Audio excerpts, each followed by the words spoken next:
Electronic voting machine അഥവാ EVM. ഇപ്പോൾ EVMനെ കുറിച്ചിട്ടുള്ള പല ചർച്ചകളും പ്രശ്നങ്ങളുമാണ് ഇപ്പോൾ പല സോഷ്യൽ മീഡിയകളിലൊക്കെ നമുക്ക് കാണാനായിട്ട് കഴിയുന്നത്. എസ്പെഷ്യലി എക്സ്, ഫേസ്ബുക്ക്, യൂട്യൂബ് തുടങ്ങിയ സോഷ്യൽ മീഡിയയിലെല്ലാം നോക്കിക്കഴിഞ്ഞാൽ ഇത്തരത്തിലുള്ള കാര്യങ്ങളെക്കുറിച്ചുള്ള ചൂടേറിയ ചർച്ചകളാണ് ഇപ്പോൾ നമ്മുടെ ഇന്ത്യയിലും ഇപ്പോൾ തന്നെ വേൾഡ് വൈഡിലും നടന്നുകൊണ്ടിരിക്കുന്നത്. ആക്ച്വലി എന്താണ് പ്രശ്നം, എന്തുകൊണ്ടാണ് ഈ EVMനെ കുറിച്ച് ഇത്രത്തോളം ഇമ്പോർട്ടൻ്റ് ആയിട്ട് എല്ലാവരും കാണുന്നത് എന്നതിനെ കുറിച്ചാണ് നമ്മൾ ഇന്ന് സംസാരിക്കുന്നത്. Hi escape platform, this is me your friend Selvakumar. അപ്പോൾ നമ്മുടെ എസ്കേപ്പ് പ്ലാറ്റ്ഫോമിൽ ആരെങ്കിലും അംഗമായിട്ടില്ല എങ്കിൽ നമ്മുടെ ചാനൽ സബ്സ്ക്രൈബ് ചെയ്യുക, ബെല്ലൈക്കൺ ക്ലിക്ക് ചെയ്യുക. എന്നാൽ മാത്രമേ നമ്മൾ ഇടുന്ന ഓരോ വീഡിയോസും നിങ്ങളിലേക്ക് എത്തിക്കുന്നതിന് യൂട്യൂബിൻ്റെ അൽഗോരിതത്തിന് സാധിക്കുകയുള്ളൂ.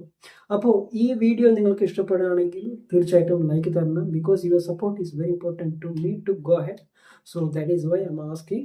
And if you feel it is informative, then please share to your friends around you. Okay friends, then let's start.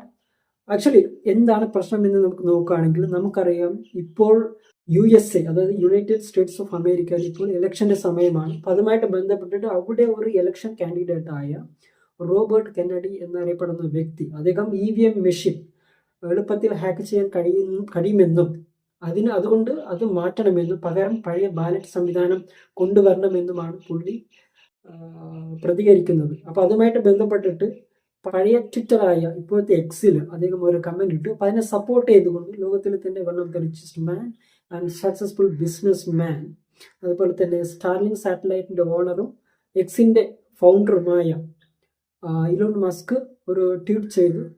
അപ്പോൾ ആ ട്വീറ്റാണ് ആക്ച്വലി പലതരത്തിലുള്ള ചർച്ചകൾ ഇപ്പോൾ US-ലും നടന്നുകൊണ്ടിരിക്കുകയാണ് അതുമായിട്ട് ബന്ധപ്പെട്ടിട്ട്.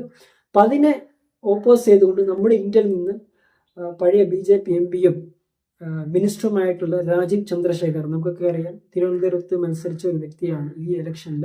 അപ്പം അദ്ദേഹം ഒരു ട്വീറ്റ് ചെയ്തു, ഇന്ത്യയിലുള്ള EVM മെഷീൻ ഒന്നും ആർക്കും ഹാക്ക് ചെയ്യാനായിട്ട് സാധിക്കില്ല, കാരണം ഇത് അത്തരത്തിലാണ് സെറ്റപ്പ് ചെയ്തിരിക്കുന്നത് എന്നൊക്കെ പറഞ്ഞിട്ട് ട്വീറ്റ് ചെയ്തു. അപ്പോൾ എതിരെ എലോൺ മസ്ക് ഒരു ട്വീറ്റ് ചെയ്തായിരുന്നു, എനിത്തിങ് ക്യാൻ ബി ഹാക്ഡ് എന്നൊക്കെ പറഞ്ഞിട്ട്. ഈ എലോൺ മസ്കിന്റെ ട്വീറ്റിനെ സപ്പോർട്ട് ചെയ്തുകൊണ്ട് നമ്മുടെ ഇന്ത്യയിൽ നിന്ന് രാഹുൽ ഗാന്ധി പ്രതികരിച്ചിരുന്നു. രാഹുൽ ഗാന്ധി പ്രതികരിച്ചത് EVM is A black box എന്നാണ് പറയുന്നത്. ബ്ലാക്ക് ബോക്സ് എന്ന് പറഞ്ഞു കഴിഞ്ഞാൽ പൊതുവെ അത് ഫ്ലൈറ്റിൽ മാത്രം ഉപയോഗിക്കുന്ന ഒരു സംഭവമാണ്. അതായത് ഫ്ലൈറ്റ് എന്തെങ്കിലും പ്രശ്നം ഉണ്ടെങ്കിൽ ആ ബ്ലാക്ക് ബോക്സ് ഉണ്ടെങ്കിൽ മാത്രമേ അത് നമുക്ക് എന്താണ് റീസൺ എന്ന് കണ്ടെത്താനായിട്ട് സാധിക്കുള്ളൂ. അപ്പം അത്തരത്തിലുള്ള ഒരു സംഭവമാണ് ബ്ലാക്ക് ബോക്സ്. അപ്പം അതുമായിട്ട് താരതമ്യം ചെയ്തുകൊണ്ടാണ് നമ്മുടെ രാഹുൽ ഗാന്ധി പ്രതികരിച്ചത്. കാരണം നമുക്കറിയാം, ഈ കഴിഞ്ഞ ഇലക്ഷനിൽ EVM മെഷീനുമായിട്ട് ബന്ധപ്പെട്ടിട്ട് ഒരുപാട് പ്രശ്നങ്ങൾ നമ്മുടെ ഇന്ത്യയിൽ നിലനിന്നിരുന്നു. കാരണം EVM മെഷീൻ പെട്ടെന്ന് ഒരാളുടെ കൺട്രോളിലേക്ക് കൊണ്ടുവരാമെന്നും ഇത് പെട്ടെന്ന് ഹാക്ക് ചെയ്യാമെന്നും ഒക്കെ ആയിരുന്നു പ്രതിപക്ഷത്തിരുന്ന പാർട്ടികളെല്ലാം തന്നെ ഭരണപക്ഷത്തിരുന്ന BJP വിമർശിച്ചിരുന്നത്. അപ്പം അതുമായിട്ട് ബന്ധപ്പെട്ടിട്ട് ഈ മറ്റേ ഇലക്ഷൻ കമ്മീഷൻ പോലും കൃത്യമായിട്ടുള്ള മറുപടി തന്നിട്ടില്ല എന്നാണ് ഇപ്പോഴും പ്രതിപക്ഷ പാർട്ടികളെല്ലാം തന്നെ വിമർശിക്കുന്നത്. അപ്പോൾ അതുകൊണ്ട് തന്നെയാണ് EVM മെഷീൻ മാറ്റണമെന്ന് ഇപ്പോഴും നിരന്തരം ഇത്തരത്തിലുള്ള പ്രശ്നങ്ങൾ ഇന്ത്യ ഫുള്ളും നടന്നുകൊണ്ടിരിക്കുന്നത്. ഇലക്ഷൻ കഴിഞ്ഞിട്ടും ഇപ്പോഴും ചില പ്രതിപക്ഷ പാർട്ടികളെല്ലാം തന്നെ പറയുന്നത് എന്താണെന്ന് വെച്ച് കഴിഞ്ഞാൽ, അവർക്ക് ഇപ്പോഴും ഭൂരിപക്ഷമുള്ള സ്ഥലങ്ങളിൽ ഇലക്ഷൻ സമയത്ത് വിജയിക്കാനായിട്ട് കഴിഞ്ഞിട്ടില്ല എന്നും അതിന് കാരണം EVM മെഷീൻ്റെ പ്രശ്നമാണെന്നുമാണ് ഇത്തരത്തിലുള്ള ആൾക്കാർ പറയുന്നത്, അല്ലെങ്കിൽ പ്രതികരിക്കുന്നത്. മാത്രമല്ല, എലോൺ മസ്ക് എന്ന് പറയപ്പെടുന്ന ഒരു വ്യക്തി എനിത്തിങ് ക്യാൻ ബി ഹാക്ഡ് അല്ലെങ്കിൽ EVM ക്യാൻ ബി ഹാക്ഡ് എന്ന് പറഞ്ഞുകൊണ്ട് ഒരു മെസ്സേജ് ചെയ്യുമ്പോൾ അല്ലെങ്കിൽ ഒരു ട്വീറ്റ് ചെയ്യുമ്പോൾ അദ്ദേഹത്തെ ശ്രദ്ധിക്കാതെ ഇരിക്കാൻ നമുക്ക് ആർക്കും കഴിയില്ല. അതിന് കാരണം എന്താണെന്ന് വെച്ച് കഴിഞ്ഞാൽ അദ്ദേഹത്തിൻ്റെ ബിസിനസ്സാണ്. അദ്ദേഹത്തിൻ്റെ ബിസിനസ് ബന്ധപ്പെട്ട് കിടക്കുന്നത് എന്താണെന്ന് വെച്ച് കഴിഞ്ഞാൽ ടെക്നോളജി പരമായിട്ടാണ്. നമുക്കറിയാം, ഇപ്പം നാസയൊക്കെ ഉണ്ട്. നാസയുടെ പ്രത്യേകത എന്താണെന്ന് വെച്ച് കഴിഞ്ഞാൽ ഭൂമിയിൽ നിന്ന് സ്പേസിലേക്ക് റോക്കറ്റുകൾ വിക്ഷേപിക്കുക എന്നുള്ളതാണ്. ചന്ദ്രനിലേക്കും മറ്റ് ഗ്രഹങ്ങളിലേക്ക് നാസയിൽ നിന്ന് ഒരുപാട് വിക്ഷേപണങ്ങൾ നടന്നിട്ടുണ്ട്. അപ്പം അത്തരത്തിൽ പ്രവർത്തിക്കുന്ന ഒരു സ്ഥാപനമാണ് സ്പേസ് എക്സ് എന്നൊക്കെ നമ്മൾ കേട്ട് കാണും. അത് ഇലോൺ മസ്കിൻ്റെയാണ്. അപ്പോൾ ഇലോൺ മസ്കും അത്തരത്തിൽ ഒരു ഭൂമിയിൽ നിന്ന് സ്പേസിലേക്ക് റോക്കറ്റുകൾ വിക്ഷേപിക്കുന്നതും, ഇല്ലെങ്കിൽ അദ്ദേഹത്തിൻ്റെ ടാർഗറ്റ് എന്ന് പറയുന്നത് തന്നെ ഭൂമിയിലേക്കും ചന്ദ്രനിലേക്കും ചൊവ്വയിലേക്കൊക്കെ റോക്കറ്റുകൾ വിക്ഷേപിക്കണം, അവിടെ ആൾക്കാരെ കൊണ്ടുപോകണം, ഒരു സ്പേസ് ടൂറിസം തന്നെ നടപ്പിലാക്കണം എന്ന് ഡ്രീം ചെയ്യുന്ന ഒരു വ്യക്തിയാണ് ഇലോൺ മസ്ക് എന്ന് പറയപ്പെടുന്ന വ്യക്തി. അപ്പം അദ്ദേഹം പലതരത്തിൽ തെളിയിച്ചിട്ടുണ്ട്. അത്തരത്തിലുള്ള ഒരു വ്യക്തിയാണ് ഇലോൺ മസ്ക്. മാത്രമല്ല ടെക്നോളജിയാണ്, ഇലക്ട്രോണിക്സ് ആണ്, അല്ലെങ്കിൽ മെക്കാനിക്കലാണ്. അപ്പം ഇത്തരത്തിലുള്ള ഫീൽഡിലാണ് അദ്ദേഹത്തിൻ്റെ ബിസിനസ് എന്ന് പറയുന്നത്. അപ്പം അദ്ദേഹം പറയുമ്പോൾ നമുക്കെല്ലാം തീർച്ചയായിട്ടും അദ്ദേഹത്തിൻ്റെ ആ ഒരു കമാൻഡ് അല്ലെങ്കിൽ ആ സ്റ്റേറ്റ്മെൻറ്റ് തീർച്ചയായിട്ടും നമുക്ക് അംഗീകരിക്കാൻ തന്നെയാണ് സാധിക്കുക. കാരണം ഞാനും പഠിച്ച സമയത്ത് ഒരു സയൻസ് സ്റ്റുഡൻ്റ് ആയിരുന്നു, എൻ്റെ സബ്ജക്റ്റ് ഇലക്ട്രോണിക്സ് ആയിരുന്നു. അപ്പം അതുകൊണ്ട് തന്നെയാണ് ഞാൻ ഒരു വീഡിയോ ഇതുമായിട്ട് ബന്ധപ്പെട്ടിട്ട് ചെയ്യണമെന്ന് ആഗ്രഹിച്ചത്. അതുകൊണ്ട് തന്നെയാണ് ചെയ്യുന്നത്. ആക്ച്വലി അതുകൊണ്ട് തന്നെയാണ് എലോൺ മസ്കിൻ്റെ പ്രസ്താവനയോട് ഞാൻ യോജിക്കുന്നത്. കാരണം എന്താണെന്ന് വെച്ച് കഴിഞ്ഞാൽ നമുക്കറിയാം, ഇന്ത്യയിലും വേൾഡ് വൈഡിലുമുള്ള പൊളിറ്റീഷ്യൻസ് എല്ലാവരും തന്നെ വർക്ക് ചെയ്യുന്നത് എന്താണെന്ന് വെച്ച് കഴിഞ്ഞാൽ സാമൂഹ്യ പ്രവർത്തനവുമായി ബന്ധപ്പെട്ടിട്ടാണ്. അവർക്ക് ജനങ്ങളുടെ വികസനം അല്ലെങ്കിൽ നാടിൻ്റെ വികസനം ഇത്തരത്തിലുള്ള കാര്യങ്ങളെല്ലാം തന്നെ they are so expert. There is no doubt about it. But at the same time, the people like Elon Musk, they are working in technology field. So they are so expert in that field. അപ്പം അതുകൊണ്ട് നമ്മൾ എന്തായാലും അവർ പറയുന്നത് നമുക്ക് അംഗീകരിക്കാനായിട്ട് സാധിക്കാതെ വരത്തില്ല. We should be concern about what they are telling.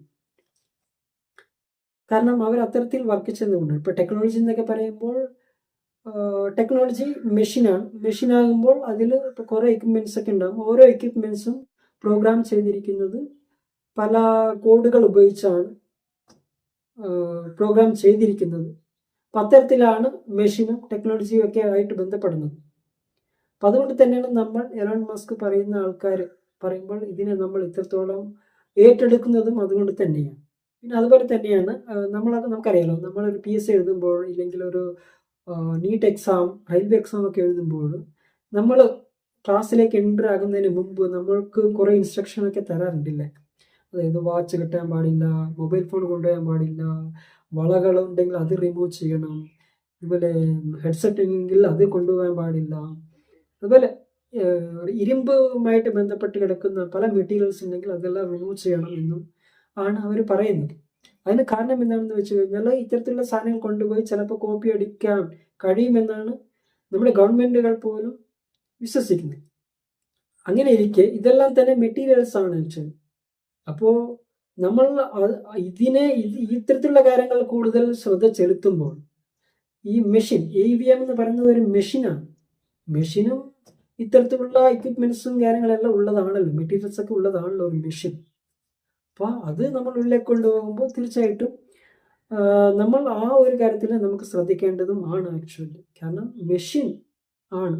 ഇപ്പം നമ്മളൊരു മൊബൈൽ വെക്കുന്നുണ്ട്, ആ മൊബൈൽ പോലും പലപ്പോഴും എവിടെ നിന്നോ, ഇപ്പം ഇന്ത്യയിലാണ് നമ്മൾ യൂസ് ചെയ്യുന്നതെങ്കിൽ ചിലപ്പോൾ അമേരിക്കയിലും മറ്റു സ്ഥലങ്ങളിലെല്ലാം ഇരുന്നുകൊണ്ട് നമ്മുടെ മൊബൈലിനെ ഹാക്ക് ചെയ്യുന്നുണ്ട്. അപ്പം ഇത്തരത്തിലുള്ള പ്രവർത്തനങ്ങളെല്ലാം തന്നെ ഡേഞ്ചറാണ്. അത് മൊബൈൽ മാത്രമല്ല, ഇപ്പോൾ CCTV എടുക്കുകയാണെങ്കിൽ അതും പലപ്പോഴും ഹാക്ക് ചെയ്യപ്പെടുന്ന ഒരു അവസ്ഥ പല സ്ഥലങ്ങളിൽ നമുക്ക് കാണാനായിട്ട് സാധിക്കുന്നുണ്ട്. സോ മെനി തിങ്സ് ലൈക്ക് ഇതുപോലെ സംഭവിക്കുന്നുണ്ട് എന്നുള്ളതാണ്. So guys, we know that election is one of the greatest process in this democratic world or democratic system where we use these kind of machines, you know.